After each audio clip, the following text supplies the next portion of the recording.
જેની આતુરતાપૂર્વક રાહ જોઈ રહેલા મેઘરાજાની કચ્છમાં એન્ટ્રી। હવામાન વિભાગની આગાહી મુજબ ગઈ રાતથી મેઘરાજાએ એન્ટ્રી કરી હતી।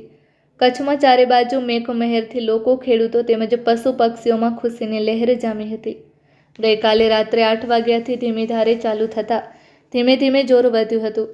આજે બપોર સુધી રસ્તાઓ અને શેરીઓમાં પાણી વહી નીકળ્યા હતા। કપાસ, એરંડા, જુવાર, મગફળી તેમજ અન્ય પાકોને જીવતદાન મળતા ખેડૂતોમાં ખુશી લાગણી છવાઈ હતી। Report by Ravilal Hirani, Kera.